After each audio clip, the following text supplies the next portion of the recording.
greu.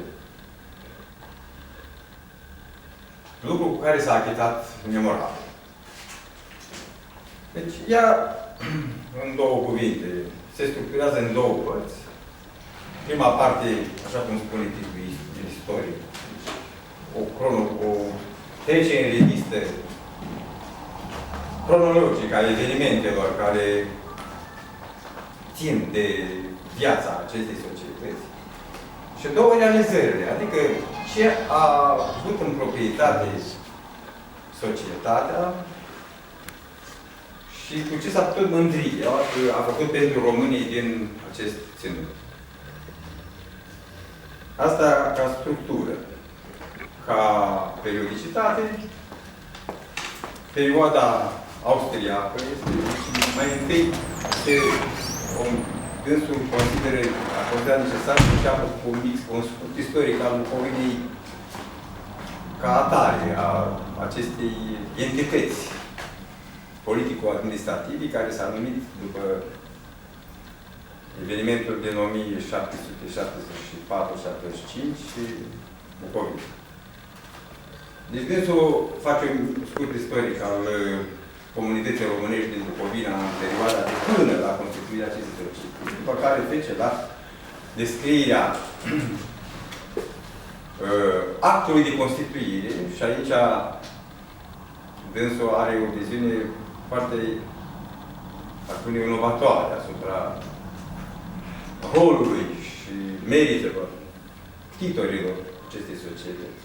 De obicei, noi știm din amintirile lui Zbiera că Zbiera, împreună cu alți 5 colegi,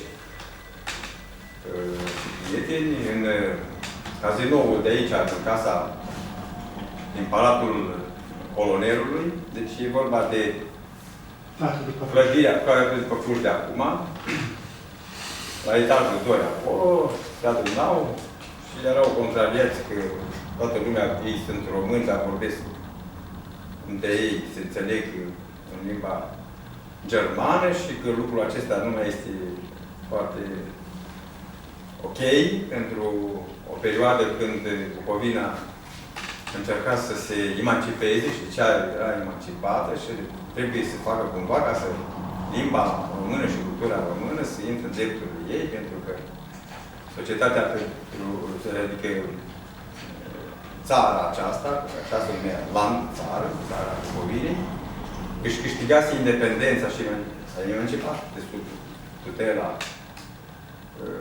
galițiană, tocmai în baza dreptului istoric ereditar, ceea ce însemna că ea, de fapt, este o continuatoare a Moldovei, a tradițiilor Moldovei. Și Imperiul admitea chestia asta. Galiția, ei spuneau că e Polonia, Cehia, Boemia, deci recunoștea regatele și atunci i-a dat și statut Bucovinei de ducat.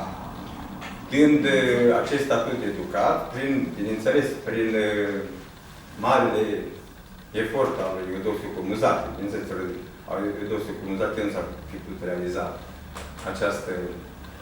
acest act.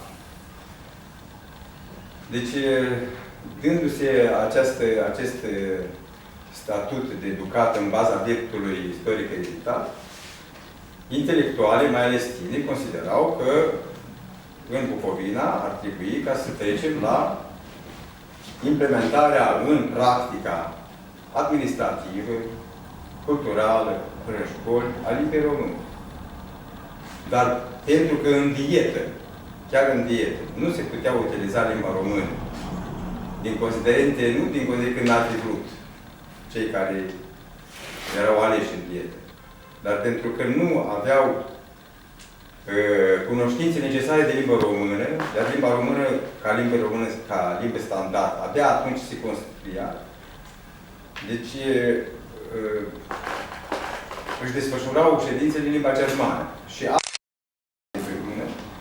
i-au determinat pe ei ca să facă un prim pas în a pune în drepturi limba română. Și atunci au creat această reuniune de lectură.